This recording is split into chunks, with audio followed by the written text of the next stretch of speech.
I'm Mark Abney, Peanut Entomologist at the University of Georgia. And when it comes to my program, it's really simple. We focus on providing pest management solutions to peanut farmers in Georgia. A couple things I want to talk about today are some projects that are made possible by funding by the Georgia Peanut Commission. One of them is a project we've been doing for several years to monitor peanut burrower bug.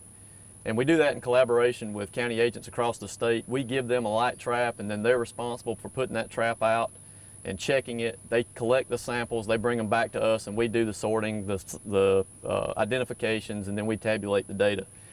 And that thing's been going on now for several years. It's really important because it helps us understand where the bugs are. It helps us understand when they're most active, and all that's going to go into a management program eventually. Okay, so that's something that's been going on. It's important. A lot of county agents are involved with it.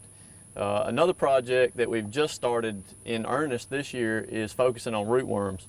Rootworm is a pest that not every grower in the state of Georgia is going to have. It has very specific environmental conditions before it can thrive and be a problem. And those conditions are high soil moisture. So basically we see rootworms where we have irrigation and where we typically have higher clay content in our soils. Unlike burrower bug though, it's even though a lot of growers don't have it, it's not sporadic. It tends to be very consistent. Fields that have rootworm problems tend to have rootworm problems year after year, and the growers who have them know they have them, and they have to treat for them. Things have changed a little bit in the last few years. We've been getting more and more rootworm injury calls, and we don't really understand why that is, and that's why we're ramping up our rootworm research. We've been looking at alternatives for rootworm insecticides for several years. Going back for 20 years, there's been one insecticide recommended for rootworm management, and that's granular chlorpyrifos. You might know it as Lorsban. We put it out, we water it in, and it works fine. But most growers would prefer not to use it. It requires specialized equipment. It takes a long time to put out. It's a bulky product, and now it's under registration issues. We may lose it.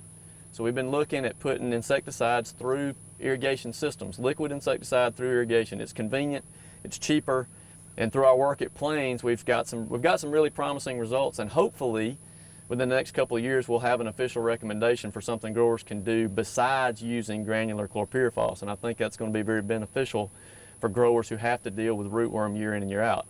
One of the things we've been seeing the last few years, historically we had one rootworm species, and it's southern corn rootworm.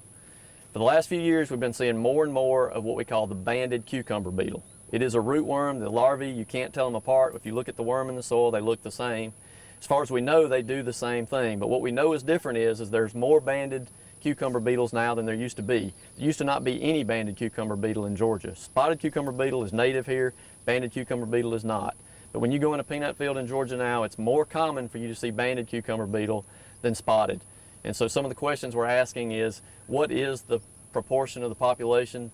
Is it made up mostly of banded or spotted? Where are they distributed in the state? And is their biology the same? And can we do something from a management standpoint that exploits differences in their biology to be able to manage them better? As I stand here and you listen to me, it's September. A lot of peanuts, we probably already started digging peanuts, almost certainly.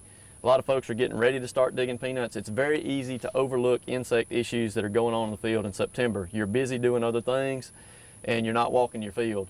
We need to be careful with foliage feeding caterpillars late season. If you've got late planted peanuts that still have 30 days to go, we don't want to see those peanuts get defoliated by velvet bean caterpillar. It happened last year. You probably know someone it happened to. It might have happened to you. Walk those fields and check them.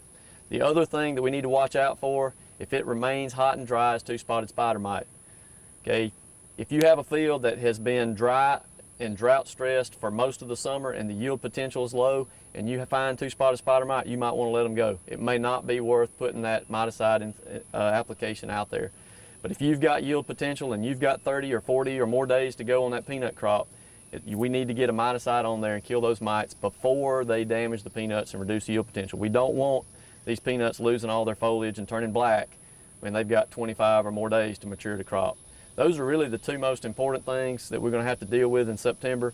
We may have some residual lesser cornstalk borer out there. I think at this point, if it's September and you still have lesser cornstalk borer, we're probably not going to worry about them that much. There's nothing we can do about burrow bug at this point. It's really about keeping the foliage feeding caterpillars out, and it's about making sure that spider mites don't do some damage on these late planted peanuts.